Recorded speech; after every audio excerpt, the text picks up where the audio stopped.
Today on IT Unplugged, we're looking at the top 5 myths for IT professionals. At M2 Technology, we're on a mission to make IT accessible to everyone. Join us on our journey to demystify the ever-evolving world of business technology. Are you ready to get unplugged? Welcome back to IT Unplugged. I'm Brandon. And I'm Mike. And today, Mike, we're going to talk a little bit about the personality or the myths, I guess, about IT people. That's right.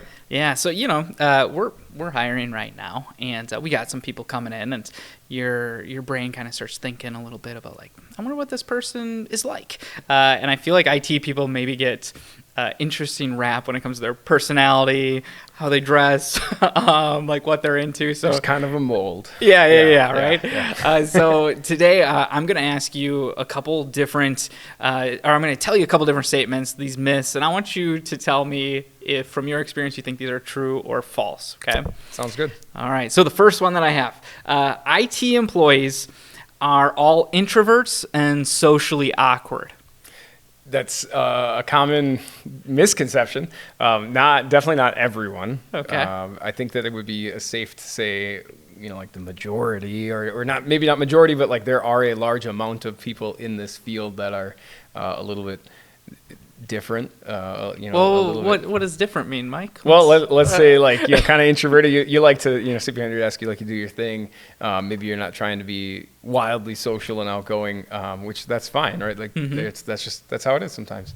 Maybe you or I really like to talk to people, but Bill and Amy really don't. Yeah, sure. That's okay. I mean, maybe they do fantastic work in this area that we wouldn't do, but it's not just to say that all IT people, hate talking to people or hate interacting. I would actually say the opposite for consultants. You're out there in the field, you're talking to a doctor, and then you go down the street and you're working with an auto dealership, and then maybe later that day you're working with somebody on the phone and you're sitting behind your desk. So there's kind of you get it all. Yeah, I almost think like if you are super introverted or you're afraid to go out and talk to people, like your day is going to be really difficult actually. Like you're just kind of punishing yourself all day and having to go from spot to spot and talk to people in that consulting role. So yeah, absolutely. And I think one of the things I also appreciate about some IT employees is the ability to like turn it on. And I've kind of witnessed this a little bit, but kind of introverted, keeps to themselves, but then when they're in front of people, it's like a switch goes off and they're like, oh yeah, now's my time where I really need to push these ideas forward and be that extroverted person. So I think a good IT employee does that. Maybe you get like days too, right? I mean, you wake up, it's just not your day. You're like, okay, well, with this industry, you kind of, to a point, you kind of have the ability to do that. Right? You may, I'm going to prioritize this remote stuff. There's no emergencies right now. I don't need to get in front of somebody and kind of do some explaining and talking. So I think I'm going to, do 3 hours of remote work to start my day. Sure. Like, perfect. Sounds good. You get your alone time, warm and fuzzy, and then you get to go see some people. Yeah. I mean, you also don't want to go in like, sometimes introverts can be seen as like less friendly. And the last thing you want to do is walk into a like emergency situation or like where somebody's upset and be just like, like, hey, I'm shy, but I'm going to come off as not friendly. It's all piling up. Yeah, right? just like make they're already upset with you, and then you're giving it right back to them with your attitude already, just because you have to see somebody. Yeah, absolutely. There's an interesting stat. It said only 36% IT professionals identify as introverts, while 63% identify as extroverts, which is kind of crazy. So it's almost flips, you know what I mean? But I wouldn't have expected that. Yeah, a little different. All right, here's the next myth that we have. IT employees are only interested in technology. Definitely is a myth. Yeah, it's a myth. Okay. I mean, you really like technology things, and maybe like there's a majority that like maybe are gamers or like gaming or like movies and tech and audio and things like that for sure. More so than maybe somebody that's in accounting. I would say no. Yeah. I mean, it's not just like because you're into the IT field, you instantly are a gamer. Yep. For instance, I really like boating and running and lifting weights and shooting guns, right? Like there's a whole side to me that is not IT. And jokingly, not jokingly, we say that we're the non-IT IT people. Yeah. For that reason. Yeah. I think like you probably have some interest in IT, but maybe not that like exaggerated level that everybody would think, you know? Yeah. I mean, we're not going home and building computers in my basement just for fun. Yeah. I'm not into that. And the funny thing is somebody just had, I think we just talked to somebody that was like, yeah, I have 3 servers in my basement and a bunch of stuff as a network engineer. So, I mean, like, there's different sides to it, right? Like, that's great. There's always some truth to it. I know when I came on, I was like, so I'm a little bit nerdy, and from a sales standpoint or whatever, I come in and I'm like, oh yeah, I love like gaming and stuff. And I came in and I'm like, oh, Mike, you like to game? And you're like, no, I don't like that. You know, like, I like cool stuff. I'm like, oh, I was a little disappointed, but I'm not a nerd, Brandon. So. Yeah. Sorry. However, like I guess since we're admitting our faults here, the nerdiness side of me is I kind of have a way overkill home network for like the. Wi-Fi's everywhere, and you've got smart locks and speakers and cameras and stuff like that. I think that I would have interest in that even if I wasn't working in IT. Sure. It's convenient, You're sitting at work and you're like, oh, I'm gonna make it cooler at home because it's kind of hot. It's breaking that 70 threshold, and like that just won't fly. Yeah, not gonna happen. Yep. Yeah, no, I think that's good. I think that's good. You kind of need the balance in there, and like I think it's kind of that funny thing too, where like my buddy does landscaping, and his yard is the worst yard in the entire block because he does landscaping all day long.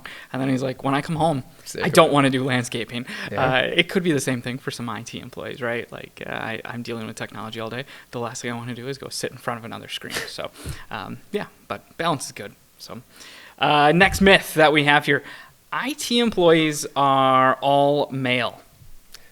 Definitely not the case, but there are a lot of males in the field. Yeah. I don't know the statistic. Maybe you have that next, but don't worry about that. Don't worry about the notes. I would think that it is predominantly male-led field,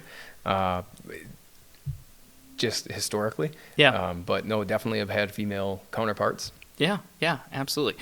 I think the most recent stats is 25% of the workforce now are female in IT, which obviously we want that number to keep on growing. And I know there's a lot of great organizations out there, whether it's like Women in Technology or different things like that. As a previous school teacher, I know that like STEM was being pushed specifically towards females, which I think is just a great initiative because, like there's absolutely no reason why like it shouldn't be a higher split, Yeah.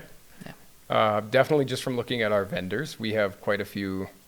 Maybe let's say higher than 25%, but less than 70% of like representatives on the vendor sphere that we interact with that are female, which is in the industry. Yeah, absolutely. All right, next one. I'm interested in what you think about this one. Okay, so you don't have to say it's false, but if you say so. Yeah, IT employees are resistant to change. Oh. Yeah, I think that's pretty accurate. Just like personal opinion, I like change. In some cases it's more accepting than others. Like that's the case for most things in life. But looking at people that you work with currently or have worked with in the past, typically there's resistance around change from a not organization standpoint. From a product set or from a structure or something like that. Not talking, hey, this is your new boss, but IT product specific. Yeah, I think that IT people are a little resistant of change. Isn't that so? I mean, isn't that kind of backwards though? Because like we're in this ever evolving field, and it's like IT people are resistant. It's to change. Specifically ironic. Yeah. And I think we come across a couple. Sometimes if we take over business for someone else and we look at what they were using, and it's like, why were they using that? A lot of times the answer is like, well, that's what they've always used. It's like, well, that was 20 years ago. I get it. You're comfortable with that tool, but you probably need to adapt and change over time. Like an IT person that's resistant to change kind of scares me personally. So. Yeah. No, I agree. It's scary, but it's not to the point where, you're not... you're not doing what's in the best interest. It's more so like, you're you're enforcing this product, you're enforcing multi-factor or whatever, but then on the same hand, like, I'm guilty of this, right? You know, you go to log into that site that needs multi-factor and you're like, I can't believe this. You know, this thing again, I just did this morning and now it's asking me for the code again. Yep. Yeah, I mean, you're like, multi-factor sucks. Like, well, it actually doesn't. So grow up. All right. Yeah. So the change thing is interesting. I think like adaptability is a big thing with IT employees. You know, and I think it takes a lot to learn something and learn it really well too. So maybe that's part of it. You know what I mean? Like, adaptability is good call out. Yeah, definitely. And you know, once it's like, hey, I'm really good at this one, like this thing, this product, I don't want to switch. You know what I mean? It takes a lot of work to get to there. So, but still, if it's right for the customer, probably should be changing. So, and then the final myth here, IT employees are costly and expendable. Whoa. Hitting you with the hard stuff. I don't really know. I need to digest this for a minute. Okay. Costly. Can you elaborate? Can you use it in a sentence? Yes. IT employees are costly, as in they spend a lot of the money that's in our budget, as in like that.